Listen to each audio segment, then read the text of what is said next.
Good morning students. Hope you all are well at your home. Students, last class में हमने exercise 3.3 की कुछ questions किए थे, वो एक्सरसाइज हमने पूरी कंप्लीट कर ली थी।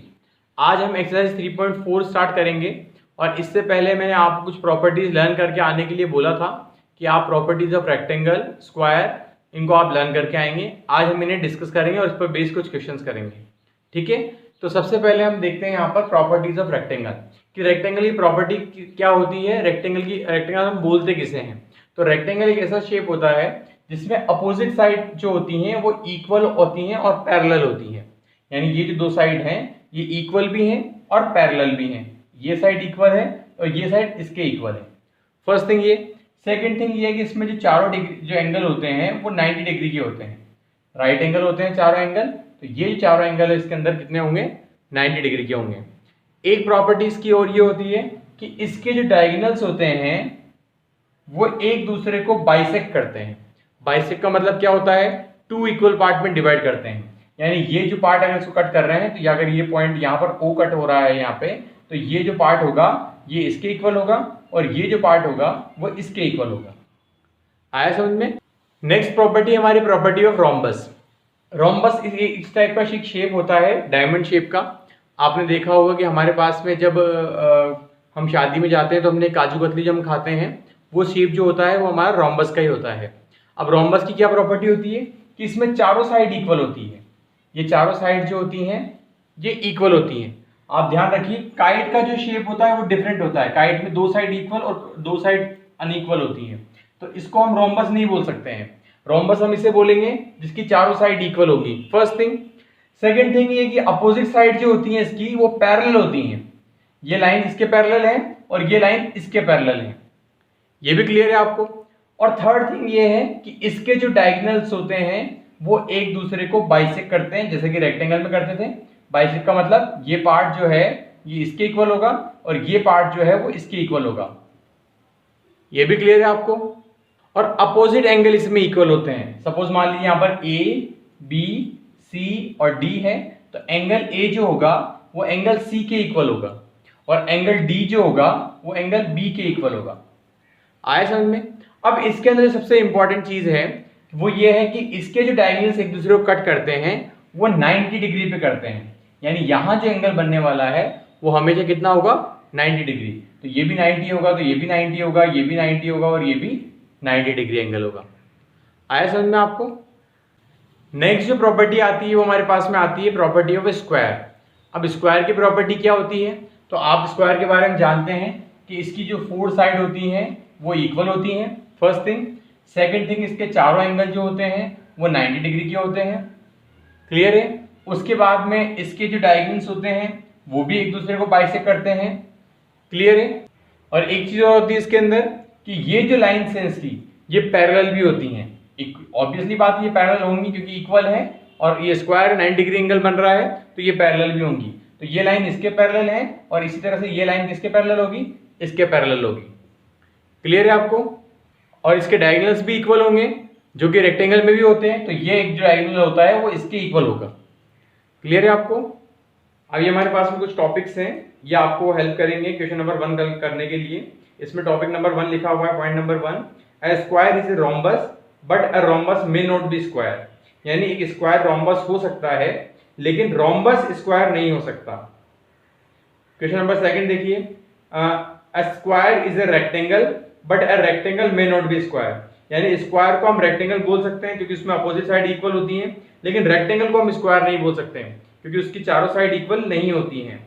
इस तरह से थर्ड पॉइंट है हमारा, a square is a parallelogram but parallelogram may not be square. क्योंकि स्क्वायर को हम पैरेललोग्राम क्यों बोल सकते हैं? क्योंकि इसकी अपोजिट साइड इक्वल तो होती हैं और पैरेलल भी होती हैं, लेकिन पैरेललोग्राम को स्क्वायर क्यों नहीं बोल सकते? क्योंकि उसके अंदर साइड्स जो होती हैं वो एंगल जो होते हैं वो 90 डिग्री नहीं होते हैं। तो ये जो अभी हमने जितनी प्रॉपर्टीज पढ़ी हैं और जितनी भी ये हमने क्वेश्चंस किए हैं अभी, ये सारे आपको क्वेश्चन नंबर 1 को करने में हेल्प करेंगे। क्लियर है?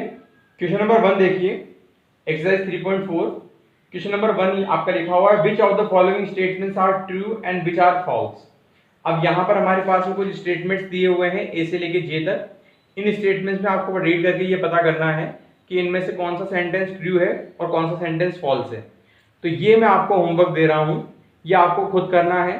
जितनी भी हमने अभी तक प्रॉपर्टीज पढ़ी हैं और जितने भी हमने नोट या जो भी इंपॉर्टेंट पॉइंट्स पढ़े हैं, उन सबको अगर आपने हेल्प अगर अच्छे से लर्न किया है या देखा है तो आप इन क्वेश्चंस को अच्छे से कर पाएंगे। और अगर आपको हेल्प चाहिए तो आपकी पेज नंबर में बुक के अंदर पेज नंबर 48 से लेकर के 51 तक आपके इसके अंदर कुछ प्रॉपर्टीज लिखी हैं, पेज नंबर 50 तक, इनको आपको रीड करना है। इससे आपको इसके आंसर्स मिल जाएंगे। और अगर आपको टॉपिक या पॉइंट समझ में नहीं आता है तो आप मुझसे पूछ सकते हैं। क्लियर है? अब क्वेश्चन नंबर 2 देखिए आप। क्वेश्चन नंबर 2 लिखा हुआ है the perimeter of square is 16 centimetre, find the length of its diagonal. यानी आपको एक स्क्वायर है, उसकी पेरीमीटर दिया हुआ है। ध्यान दीजिए, पेरीमीटर दिया हुआ है, साइड नहीं दी हुई है। पेरीमीटर किसे बोलते हैं? यहां से लेकर के जो चारों साइड है, इन चारों साइड का जो सम होता है उसे हम पेरीमीटर बोलते हैं। तो ये पेरीमीटर का जो सम है, मतलब इन चारों साइड का जो सम है, वो हमें दे दिया कितना? 16 सेंटीमीटर। ये किसी एक साइड का मेजरमेंट नहीं है, ये चारों साइड के सम का मेजरमेंट है। तो अब बताइए कि इन चारों में से किसी एक का फाइंड करने के लिए हम क्या करें? इसको 4 से डिवाइड कर दें क्योंकि चारों साइड इक्वल होती है। तो इसको फाइंड करने के लिए हमारे पास फॉर्मूला क्या है? पेरीमीटर ऑफ स्क्वायर का फॉर्मूला क्या है? 4 multiply side. 4 multiply side formula है हमारे पास में। अब यहां से हमें साइड की वैल्यू फाइंड करनी है ना, तो पेरीमीटर कितनी है? 16। तो यहां लिख दिया अपन 16 is equal to 4 into side लिख दिया हमने। और हमें यहां से साइड की वैल्यू फाइंड करनी है, तो साइड को तो मैं यहीं रखूंगा और 4 को मैं इधर डिवाइड में भेज दूंगा। तो 16/4, तो 4 से इसको कैंसिल कर देंगे। 4 4 कितना हो गया हमारे पास में? 16। तो ये हमारे पास में आ गई साइड। आप चाहें तो इसको इस तरफ भी लिख करके भी सॉल्व कर सकते हैं। ठीक है, इससे अभी हमारे पास में साइड आ गई है, ये है हमारे पास में 4 सेंटीमीटर। यानी जितनी भी साइड है हमारे पास में, ये कितनी आ गई है? 4 सेंटीमीटर आ गई है।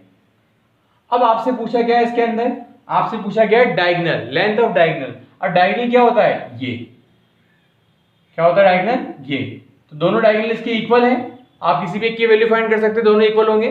तो अब देखिए, आप इसको फाइंड करने के लिए, यानी यहां से लेकर के AC की लेंथ फाइंड करने के लिए आप देखेंगे हमारे पास में क्या हिंट है? केवल हमें 2 साइड दे रखी है यहाँ पे। अब 2 साइड के साथ में अब हमें इसकी वैल्यू फाइंड करनी है। तो आपको याद होगा कि हमने लास्ट क्लास में पाइथागोरस थ्योरम पढ़ा था। पाइथागोरस थ्योरम किसे बोलते हैं? कि ऐसा ट्राइंगल जिसके अंदर एक एंगल हमारा 90 होता है, तो उसमें 90 वाली सामने साइड होती है, उसे हम बोलते हैं हाइपोटेनियस। किसी एक को हम बेस मानते हैं, किसी एक को हम परपेंडिकुलर मानते हैं। तो इसके लिए हमारे पास में एक फार्मूला होता है। तो यहाँ देखिए वो फार्मूला क्या है हमारे पास में? पाइथागोरस थ्योरम आप लिखेंगे, वो क्वेश्चन वहां तक कंप्लीट करेंगे, उसके बाद में ये वाला पार्ट है। तो बाय पाइथागोरस थ्योरम आप लिखेंगे यहाँ पे कि AC स्क्वायर, यानी कि हाइपोटेनियस का जो स्क्वायर होता है वो अपना इक्वल होता है किसके? परपेंडिकुलर के स्क्वायर के और बेस के स्क्वायर के। इसमें आप बेस और परपेंडिकुलर इसको भी चेंज कर सकते हैं। तो यहाँ पर हमारे पास में बेस कितना है? AD, और परपेंडिकुलर कितना है? CD। और हाइपोटेनियस किसे मानते हैं? जो 90 के सामने वाली साइड होती है। तो ये फॉर्मूला हो गया हमारे पास में AC square plus AD square plus DC square. ये फॉर्मूला याद आया आपको? अब हमारे पास में जो वैल्यूज हैं वो पुट कर दीजिए। AD की वैल्यू कितनी है हमारे पास में? 4। तो फॉर्मूले में स्क्वायर है तो 4 का भी स्क्वायर होगा। इसी तरह से DC की वैल्यू कितनी है? 4। तो ये भी हमारे पास में 4, तो इसका भी स्क्वायर होगा यहाँ पे। ठीक है, तो ये जो वैल्यू हमारी फाइंड होने वाली है, ये हमारी फाइंड होगी AC स्क्वायर की। AC की वैल्यू फाइंड नहीं होगी, AC स्क्वायर की होगी। तो सॉल्व कर लीजिए। 4 का स्क्वायर कितना होता है? 4 × 4 16 प्लस 4 × 4 यहाँ पर भी क्या हो जाएगा? 16। 16 प्लस 16 कितना होता है? 32। तो ये हमारी जो वैल्यू आई है वो AC स्क्वायर की आई है। और हमें वैल्यू कितनी फाइंड करनी है? केवल AC की। तो एक डायगोनल की वैल्यू फाइंड करनी है। तो यहाँ पर जब स्क्वायर होता है तो इस तरफ जाता है, तो हमारा क्या बन जाता है? ये स्क्वायर रूट बन जाता है।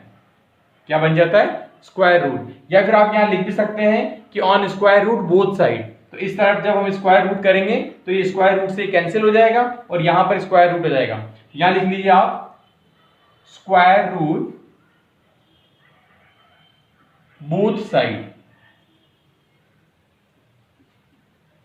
स्क्वायर रूट का मतलब क्या होता है? इसमें पावर हमारी हाफ हो जाती है। तो यहाँ पर ये स्क्वायर रूट कर दिया। स्क्वायर रूट करने के बाद में अब यहाँ पर हमारे पास में AC की वैल्यू कैसे आएगी? 32 का आप LCM फाइंड करके पेयर बना देंगे। तो आपको पता है कि 32 के जो हमारे पेयर बनते हैं वो कैसे बनते हैं? 2 × 2 × 2 × 2 × 2। 5 टाइम 2 आ जाएगा, 2 2 4, 4 2 8, 8 2 16, 6 2 32। तो यहाँ देखिए पेयर किसका बन रहा है? केवल 2 के बन रहे हैं एक पेयर। तो इस पेयर से बाहर आ जाएगा तो ये 2 बाहर आएगा, उसके बाद में सेकंड पेयर से भी 2 बाहर आएगा। इसका कोई पेयर नहीं बन रहा है तो ये अंदर ही रह जाएगा 2। तो यहाँ पर हमारे पास में क्या हो जाएगा? ये दोनों मल्टीप्लाई हो जाएंगे। 2 इंटू टू यानी कि 2 मल्टीप्लाई 2 ये हो जाएगा 4 और यहाँ बचेगा हमारे पास में √2 AC। तो AC की वैल्यू हमारे पास में कितनी आई 4√2 और हमारे पास में यूनिट भी लगानी पड़ेगी हमें, तो ये हो जाएगी सेंटीमीटर। क्लियर है आपको? अब एक क्वेश्चन और देखिए आप, क्वेश्चन नंबर 3। क्वेश्चन नंबर 3 आपका लिखा हुआ है ABCD is a rectangle with diagonals AC and BD meeting at point O, find x if OA is equal to 5x - 7 and OD is equal to 4x - 5। तो आपसे कहा गया इस बार ये डायग्राम दिया हुआ है आपको और आपको इस x की वैल्यू फाइंड करनी कि x क्या रहा होगा। तो सबसे पहले आप देखिए कि हम क्वेश्चन में हिंट क्या क्या दिया हुआ है हमें। तो आप देखिए हमें ABCD एक रेक्टेंगल दिया है, तो ये ABCD एक रेक्टेंगल है, इसमें AC और BD, ये जो AC और BD ये दोनों जो डायगोनल है ये कौन से पॉइंट पे मिल रहे हैं O पॉइंट पे, यानी O पॉइंट पे कट कर रहे हैं, लिखा हुआ है यहाँ पे। उसके बाद में OA की जो वैल्यू है 5x - 7 है, तो ये OA यहां से लेके यहां तक की वैल्यू कितनी है हमारे पास में 5x - 7 और इसके बाद में OD की वैल्यू दी है हमें 4x - 5 यानी 4x - यहां से OD की वैल्यू हमारे पास में कितनी है 4x - 5। ध्यान रखिए ये जो वैल्यू है वो AC की नहीं है, AO की है बस, और ये वैल्यू हमारे पास में OD की है, OB की नहीं है। क्लियर है यहां तक आपको? अब आपको एक प्रॉपर्टी याद होगी, रेक्टेंगल में हमने प्रॉपर्टी पढ़ी थी कि रेक्टेंगल के जो डायगोनल्स होते हैं वो एक दूसरे को बाइसेक्ट करते हैं और रेक्टेंगल के डायगोनल्स भी इक्वल होते हैं। तो आप एक बात बताइए मुझे कि इस रेक्टेंगल के अंदर AC और BD ये दोनों इक्वल होंगे या नहीं होंगे? इक्वल होंगे, क्योंकि हमारे पास में रेक्टेंगल के जो डायगोनल होते हैं वो इक्वल होते हैं, तो इक्वल तो होंगे।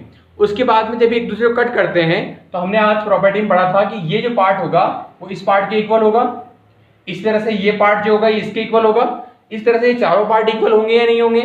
तो हम क्या करेंगे, इस पार्ट को इस पार्ट के इक्वल शो कर देंगे। इस पार्ट को इस पार्ट के इक्वल शो करने का मतलब क्या है, यहाँ पे आप रीजन लिखेंगे पहले। तो यहाँ पर देखिए रीजन क्या हो जाएगा, diagonals of rectangle are equal, equal होते हैं, और diagonals of rectangle bisect each other, एक दूसरे को वो बाइसेक्ट करते हैं यानी टू इक्वल पार्ट में डिवाइड करते हैं। ये प्रॉपर्टीज आपको क्वेश्चन में लिखनी पड़ेगी कि हमें इसी से हम सॉल्यूशन लिख रहे हैं। अब इसके बाद में इनको इक्वल कर दीजिए यहाँ पे, तो ये हो जाएगा हमारे पास में 5x - 7 = 4x - 5 इक्वल कर दें, क्योंकि प्रॉपर्टी हमने आज पढ़ी थी उसमें लिखा हुआ था कि दोनों जो पार्ट्स होते हैं वो इक्वल होते हैं और एक दूसरे को इक्वल पार्ट पे इक्वल पॉइंट पे कट करते हैं। तो अब यहाँ से हम x की वैल्यू फाइंड कर देंगे। तो जो लाइक टर्म्स है उसको हम इक्वल टू किस तरफ ले जाएंगे और कांस्टेंट टर्म को एक तरफ ले जाएंगे। तो यहाँ हो जाएगा हमारे पास में 5x और 4x इक्वल टू उस तरफ है, प्लस में है, इधर आएगा तो ये बन जाएगा माइनस में, और यहाँ ऑलरेडी -5 है, 7 उधर जाएगा तो प्लस का बन जाएगा +7। इस तरह से 5x - 4x क्या होगा हमारे पास में 1x, यानी कि x से लिख सकते हैं इसे, और इक्वल टू 7 - 5 कितना होगा हमारे पास में 2। 5 - 7 नहीं होगा क्योंकि 7 प्लस वाला बड़ा है, इसलिए यहाँ पर क्या हो जाएगा हमारे पास 7 - 5 2 आ जाएगा। इट मीन्स हमारे पास में यहाँ पे x की वैल्यू कितनी आई 2। क्लियर है आपको? तो स्टूडेंट्स आज आपका होमवर्क यही है कि आपको एक्सरसाइज 3.4 का क्वेश्चन नंबर 1, 2 एंड 3 आपको नोटबुक में करना है। अगर आपको इन क्वेश्चंस में कोई प्रॉब्लम आती है तो आप मुझसे पूछ सकते हैं, ठीक है। इसके बाद में नेक्स्ट क्वेश्चन हम नेक्स्ट क्लास में करेंगे। तब तक के लिए thank you and take care.